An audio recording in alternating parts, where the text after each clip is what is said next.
B'Reshus Rosh Yeshiva, the Rabbanim, the Teitz family, Kal HaKadosh Hazeh. You've heard tonight and over the past 30 days how Rabbi Elazar M, Teitz Zecher Tzaddik Livracha, was a respected community rabbi, a brilliant Talmid Chacham, an accomplished educator who impacted the lives of thousands in his community. I'm here to talk about something completely different. The Gemara in Bava Kama Tzadi Beis Amud Beis discusses a number of popular sayings and tries to find hints for them in the Torah. One of these sayings is Kad Havino Zutre Kegavre. When we were little, we were like adults. Hashid de Kashisha Kedardiki. Now that we're old, we're like children. When we were young, when we were little, we're like adults. Now that we're old, we're like children. So it has a lot of depth, a lot of layers of meaning. I think in today's age, it's taken on a new meaning. It perfectly describes our interaction with technology. If you have a problem, you're someone like me with a little life experience, you're trying to figure out the settings on your phone, you ask your child, your grandchild. The kids are like adults when it comes to technology. And those of us who are a little older, we're like children. That's the norm. Some people break away. Rabbi Elazar M Teitz was one such person when it came to the early internet. I'm not going to say he was a tech whiz. I have no knowledge of that. But despite his age, he was active in internet Torah learning from almost the beginning. He was a pioneering rabbi on the internet. Even before there was a World Wide Web, there was something called Usenet. And on Usenet, there was a Jewish news group called sock.culture.jewish.moderated SCJM. I don't see anybody nodding. In the mid-1990s, that was where all the online Torah was discussed. Rabbi Teitz was there. Under a pseudonym, he was experimenting with Jewish conversation online, and it was all very new at that time. Think back, the mid-90s. World Wide Web was new.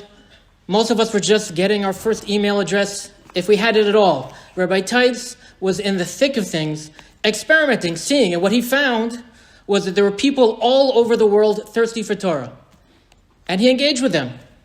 He was answering questions, encouraging people. He realized if people need Torah, he would be there. But not as a rabbi. See, on the internet, the world is flat.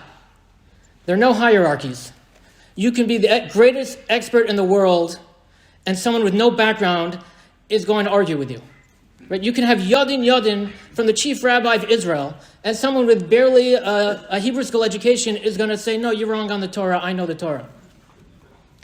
So one possible way to correct this is to emphasize your pedigree and your accomplishments. A lot of people have tried that. It never works. Rabbi Teitz went in the opposite direction. Rabbi Teitz became part of the chevra, equal to others whose arguments would stand on their own, not because of his authority.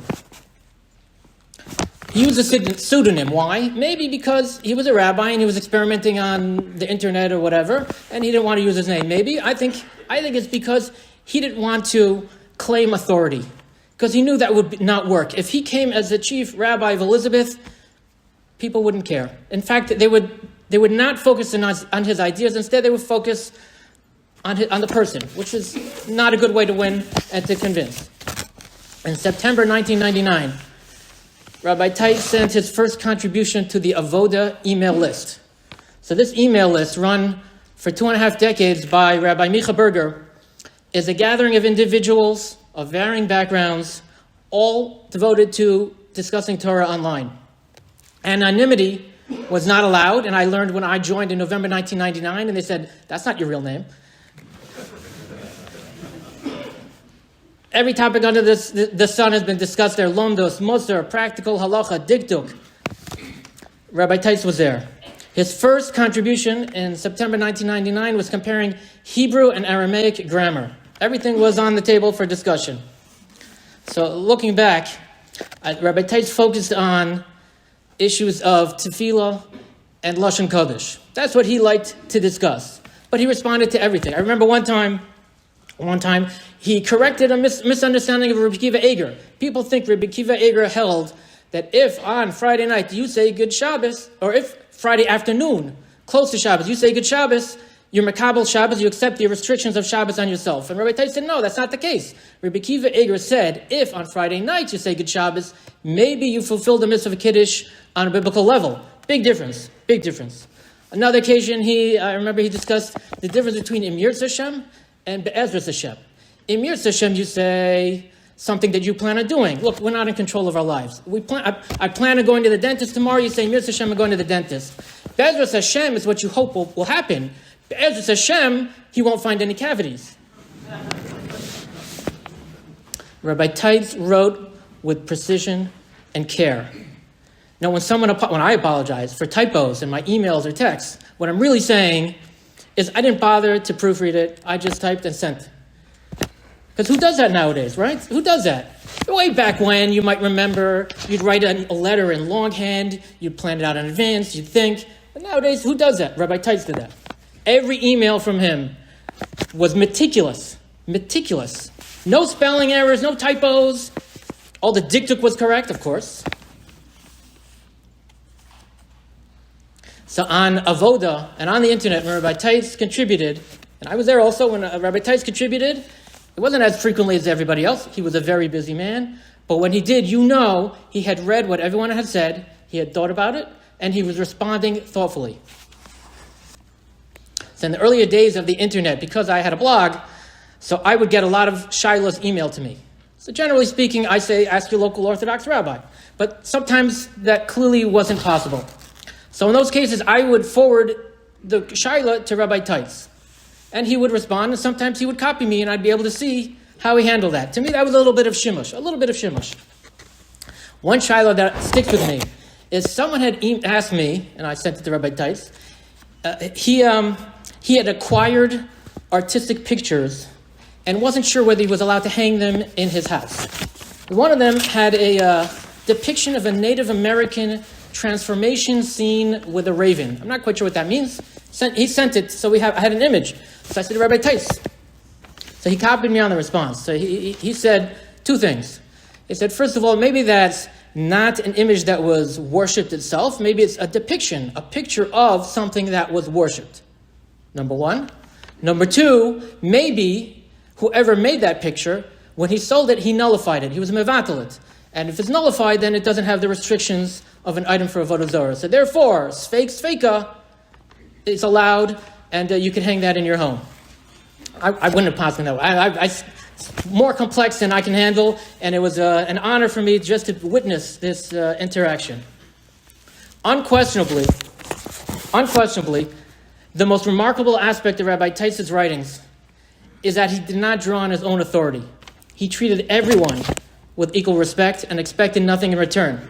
And in fact, this humility and simplicity caused a crisis on the avodah list. Someone who didn't know who he was just kept calling him Elazar. And we're all embarrassed. It was embarrassing. So they changed the rules. Everybody had to be called by an honorific, so we wouldn't have such a scene. But Rabbi Teitz didn't care. That was his name. This was Rabbi Teitz's way of leading in the internet era. He did not assert authority, but to the opposite, he became part of the chevra and he led by example. I remember one occasion in which he uncharacteristically, he issued a macha, he objected. Two people were disagreeing, and one of them started making fun of the other's name. And Rabbi Teitz would not have that. As a third party, he said, no, you're not allowed to, mechan Hashem l'chaver, you're not allowed to do that. And by standing up for someone else's kavod, by insisting on respectful conversation, Rabbi Teitz immediately raised the tone and made everyone aware of all the obligations that we have to each other. At the beginning of Parashat Tetzaveh, Hashem commands Moshe, "V'ata hakrev elecha es Aaron achicha v'tzbanav ito mitoch bnei Yisrael l'chano li." Right, and take unto you your brother Aaron and his sons with him from among the children of Israel to serve me. So why does Hashem say mitoch bnei Yisrael? Where did he think Aaron and his sons were? Of course, they're part of bnei Yisrael. So the Midrash sees great meaning in this phrase, which might explain a difficult halacha. The halacha is that a convert to Judaism, a full-fledged ger tzedek, right, whom we are obligated to love and respect and accept, so may not serve in certain positions of communal authority, right? Exactly how this is or is not implemented today, we're not talking about that. Our concern is, how do we understand that? How do we think about it? So there are different ways to think about it. I think this Midrash offers perhaps another path. The Midrash says that other nations, when they need a leader, they search around the world for the best that they can get. When they need a king, they'll marry off the princess to a prince from another kingdom or to a great warrior, and he'll be your king. When you need a priest, they find the best in the world and they lure him in, they hire him. Not the Jews. We promote from within. We have confidence that our communal leaders in their various capacities will rise to the occasion. They'll learn the landscape and they'll find the right skills that are needed in every situation. We promote from within and we let people rise to the challenges they face. And that's why it says, Mitoch B'nai Yisrael, the Kohanim have to be specifically from our nation, not from anywhere else, and they will learn to be the Kohanim. So it's just a thought. But perhaps the Torah does not allow converts to serve in those roles of communal leadership to force us to promote from within and prevent the situation in which we find an outside candidate and convert him quickly. We grow our leaders organically and we challenge them to rise to the need of the hour. Rabbi Teitz was such a leader. While firmly positioned in the traditional rabbinate, he saw the internet developing and created a mode of leadership to fit this new medium. Instead of leading with rabbinic authority, he led with rabbinic example. Instead of dictating Torah views, he explained and argued for those views in the marketplace of ideas. In this bold new world, by lowering himself, he succeeded in raising others. Rabbi Teitz rose to the challenge and became the leader we needed with 25 years of success. May his memory be a blessing and an example for all of us on how to rise to a challenge in a new world and find the right way to lead in uncharted territory.